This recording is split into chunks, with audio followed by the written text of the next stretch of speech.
Hello, I'm the PC Expert Amateur, and we are going to take a look at a Bits Power fan this time. This is the BPTA Notos 120D RGB.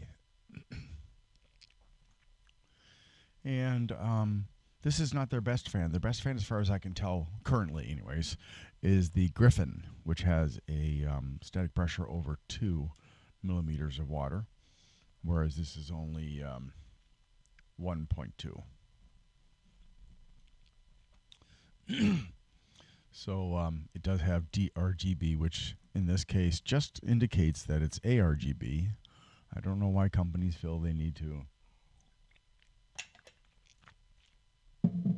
come up with different terminology, but it's not the same as the DRGB of, say, NZXT, which actually indicates a different kind of connector. This uses standard connectors for both power and or for control and ARGB. There are no sleeves on the cables. And let's take a look at the fan itself. It's fairly nondescript. White blades, black frame. The blades are somewhat translucent. There is nothing special about the blades, although okay. The blade tips don't seem to, well, I don't know how to describe this exactly. The blades, at first glance, don't seem to follow the shape of the frame, but if you look carefully, they do actually follow the shape of the frame. They do have a significant gap of, I don't know, how many millimeters would that be? 2 or 3 millimeters from the frame. And oh, by the way, the technical, the internal model number, AI 12025 or BPTA-FX 1812NT-1. Okay, I got these at Micro Center. And both sides of the blades are smooth. I like their little logo though on the hub there. Let's take a look at the lighting.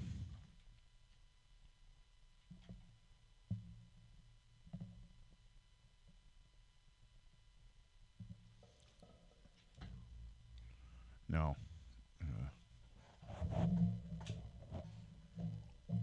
for me, I feel like the lighting on this fan is better than some of the other fans as far as the intensity of the colors. I noticed with most of the other fans that it was hard to pick up the lighting on those fans, but I can clearly see it. It's not as good as with my eyeballs, but it's pretty good. So that's a nice bonus that the intensity of the hues is better. Now, let's go ahead and listen to the sound, because that's why you came here, right? You didn't come here for performance. You came here to see the pretty lights and hear how loud it is.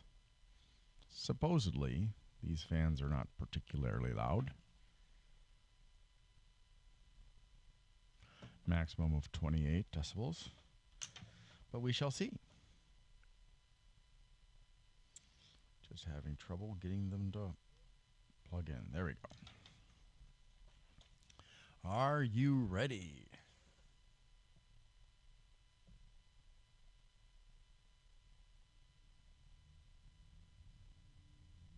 It's very quiet. And not so quiet.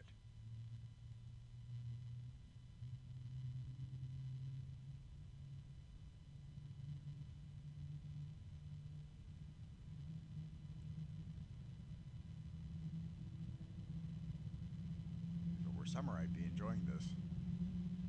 But this is Christmas Day.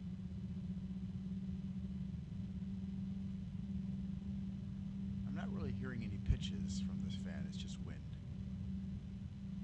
It's interesting how some fans can have pitches, like this Noctua we're going to compare with, the NFA 12 by 25. And then some fans just seem to push air.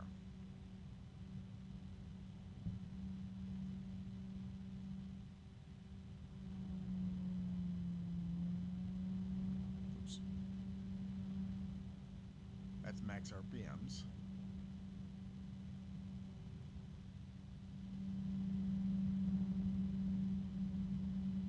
I can already hear the high pitch of the Noctua starting to cut in.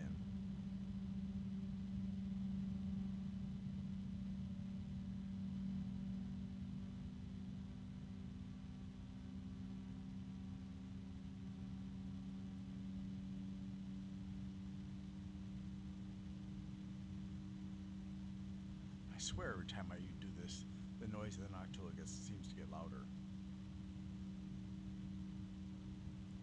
Now, keep in mind, as always, that what you hear here is not necessarily what you're going to hear when they're inside your case. It's probably going to be muted, and you may not even notice it most of the time. That's the difference. Let me turn down the bits power. The bits power has a lower pitch to it, but a broader spectrum of noise.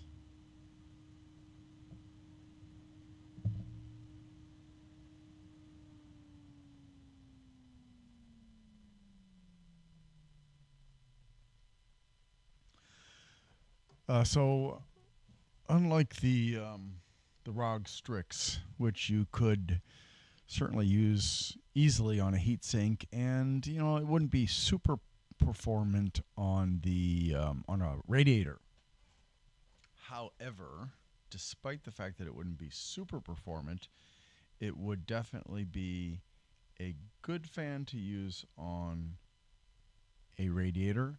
Certainly, that it meets the minimum expectation that I have of 3 mm AQ or millimeters of water. And so, yeah, this one doesn't go to that level. It definitely would not be something that I would use on a radiator. I would say on a heatsink. Most heatsinks, anyways, it would be fine. As a case fan, it would also be fine. But that's it. Now, if you have a radiator that's got lots of gaps, or lots of spacing between each piece of metal in the array of the radiator, I would say that it would not be a problem to use it on a radiator like that, but you're not going to get very good cooling on a radiator like that compared to a denser radiator with a better fan. So, yeah, that's unfortunate, but at least I can say that this is not a horribly expensive fan. In fact, it's a very inexpensive fan, at least when I got it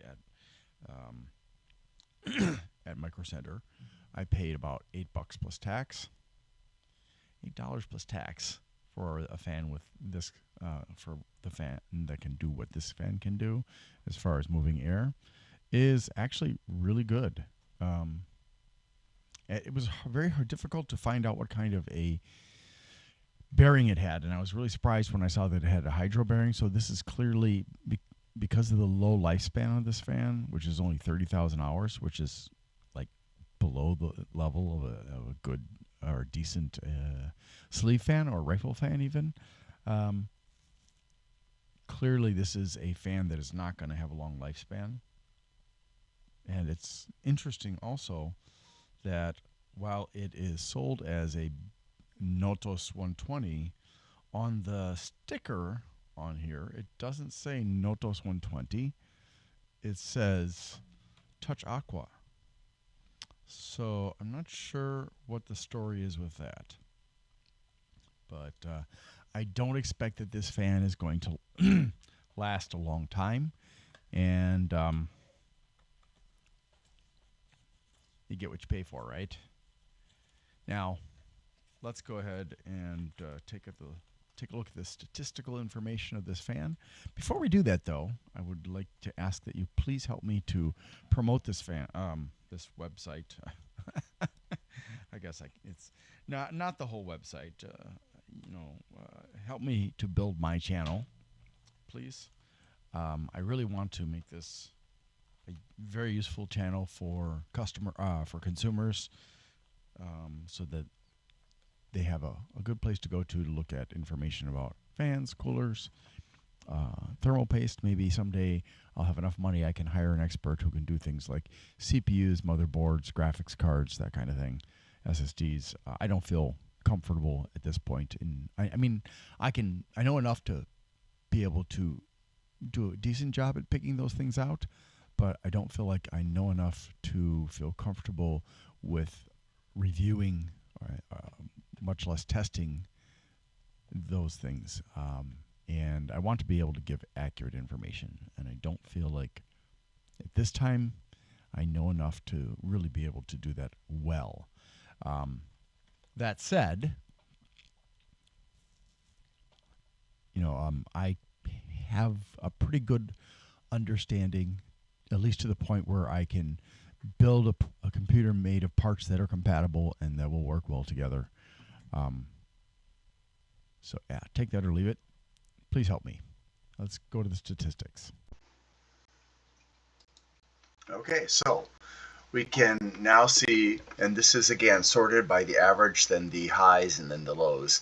That on the left-hand side, the open cases are the best scenario, followed by the Noctua Phanteks combination, then both Noctuas, and then the Phanteks by itself. And then we start seeing the Noctua ML120 combinations and so on and so forth, with the ML doing really well, except for it doesn't do quite so well when it's on its own on the left-hand side. And then at the very bottom, surprisingly, the Noctua and the SP120 perform the worst on their own on the left-hand side. So what this suggests then is that if you have a barrier like a radiator or a heatsink on your intake areas, then these two fans are not going to do well. And in fact, if we look at it, if you notice, all four of the fans, the Phanteks, the ML120, the Noctua A12x25, and the SP120, are all on the low end when it comes to sucking air through a heatsink. Yet, when it comes to pushing air through the heatsink, the Phanteks, then the Noctua, then the ML120, and finally the SP120.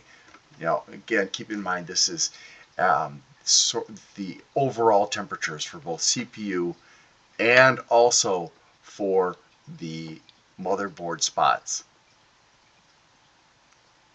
So if that is the most important thing to you, there really isn't a lot of difference between this and the previous charts.